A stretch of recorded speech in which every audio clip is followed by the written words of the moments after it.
Hey guys, welcome back to the channel and welcome to my tiny RV kitchen.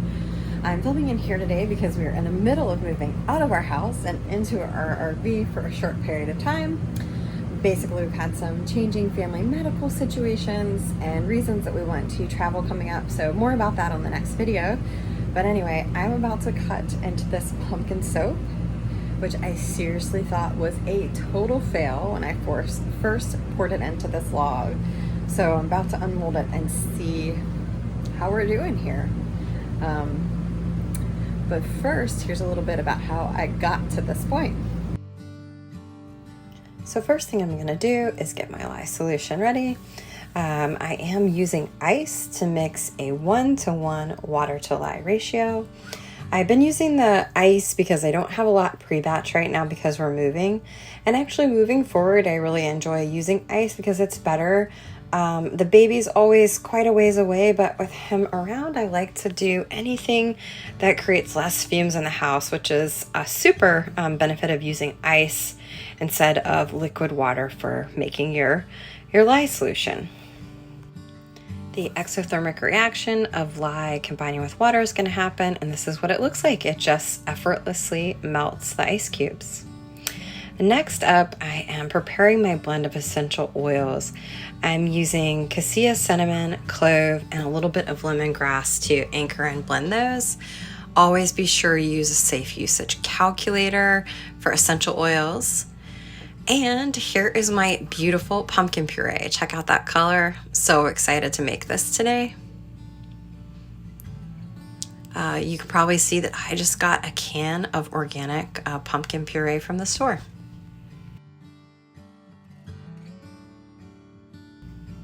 I use kaolin clay in all of my bars to help with the feel of the bar and the lather, and to also anchor the essential oils. And so I'm just adding that. I use about 2 scoops, 2 tablespoons for 2 pounds of soap is about what I use. Next up, I'm going to go ahead and blend the pumpkin puree into my melted oils, and it already has a very beautiful color, but unfortunately it's not going to last after the bar cures. So I am going to be adding some additional color as I go a little further in the process. But it looks great so far.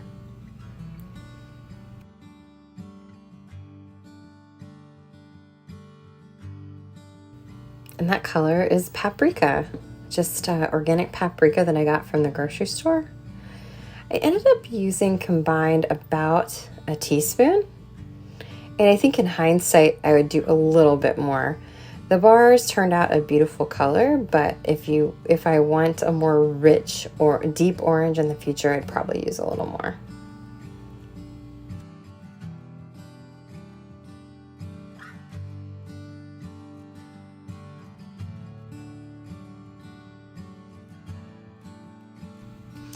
And I don't know if the video does it justice, but the paprika really did level up the batter and make it just a much brighter, richer color. So I'm glad that I used it.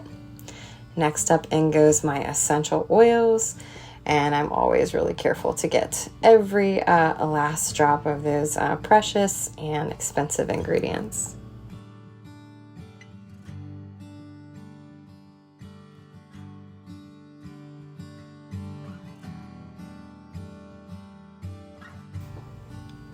In goes my lye solution. And guys, I'm filming this video is not sped up. It's shown in real time, and you could already see it starting to react.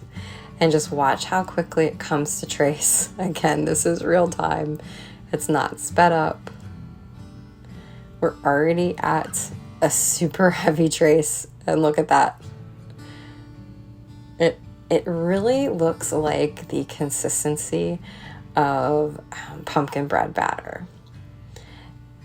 And now this is me freaking out, and I'm stirring it with a spoon, or a spatula rather, because that does help kind of re-liquefy it.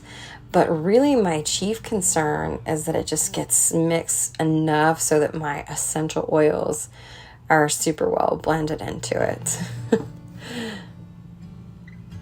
This definitely came to trace so fast it made my head spin. I think in hindsight I would do things in a little different order, but all is well as long as you get it in the mold, right? And that we did indeed.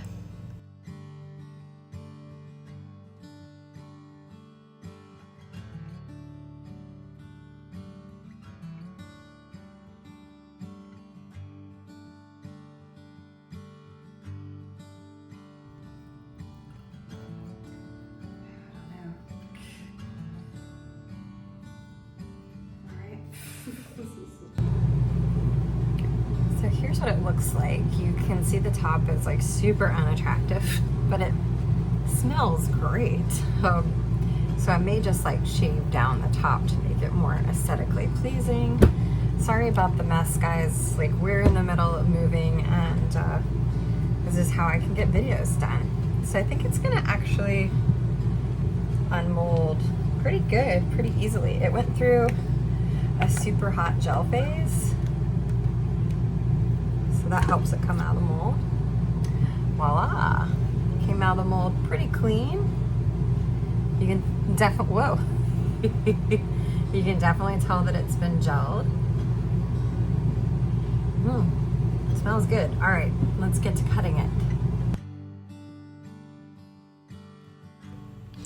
So as I was cutting this, I became more and more aware of just how much it really does look like a loaf of pumpkin bread, which I was pretty happy about. I also like the more simple nature of this loaf and this bar. You know, a lot of times I do a lot of swirls and go for really interesting colors and designs, but I really do love the simple cleanness of this. And it just smells amazing as I'm cutting it. I wish you guys, I wish that could come through on video, but this is definitely getting me in the mood for fall.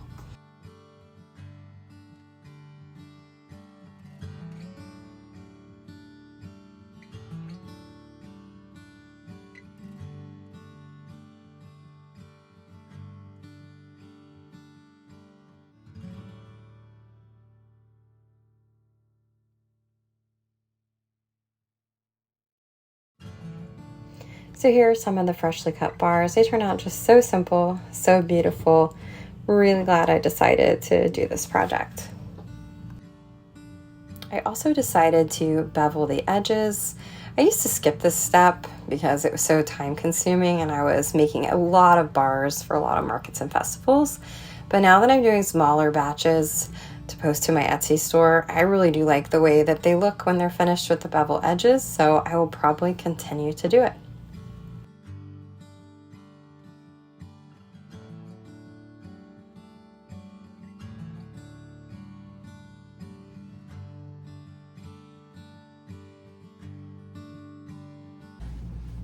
Okay guys, it's been about 2 weeks since I first poured that pumpkin soap. I have it here in a container. I use these containers for curing while I'm in the RV, and it turned out wonderful. I've actually been using it in my shower for over a week.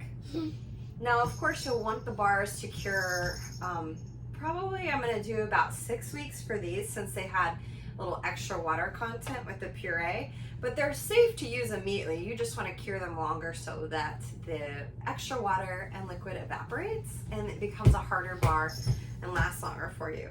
I even carved a little pumpkin face into this one. I don't know if you can see it. It really didn't turn out that great, but it's cute. That one will be set aside for personal use, and the rest of these will go on my Etsy shop. Hey, Buggy Boo. Hi.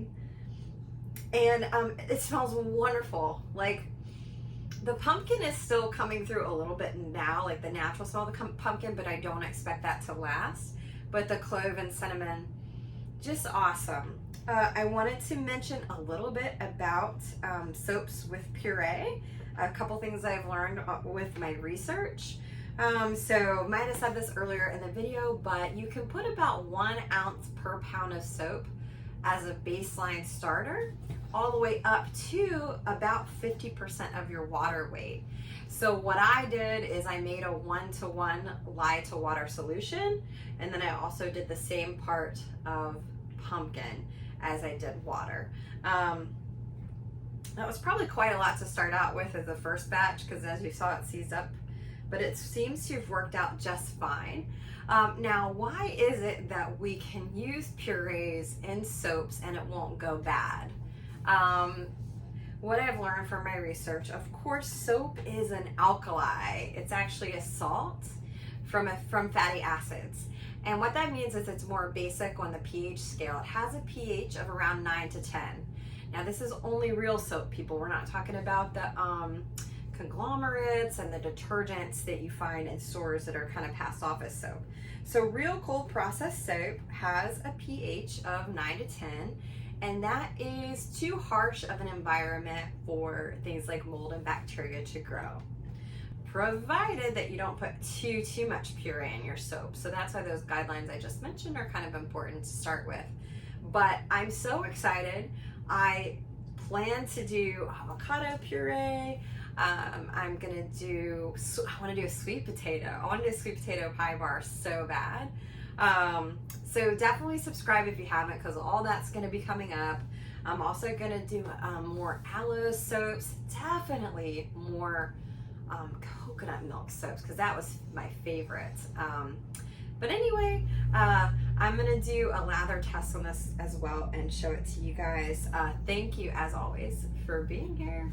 Keep watching. Okay, buddy, let's do a quick lather. Okay, so here's a quick lather test, guys. I just did the dishes, so perfect time. Welcome back to my tiny RV kitchen. What I'm using is one of the end pieces. See how thin it is? So these are great to use for testing. Keep in mind that this bar is only cured for about 2 weeks at this point. By the time these bars hit my Etsy shop, they will have cured for 6 weeks. I'm gonna do 6 weeks for this one because it had a little bit higher water content than my usual recipes.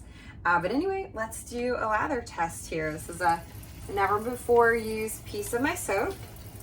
Go ahead and put it under the water here. Okay, what I'm already seeing is some good bubbles.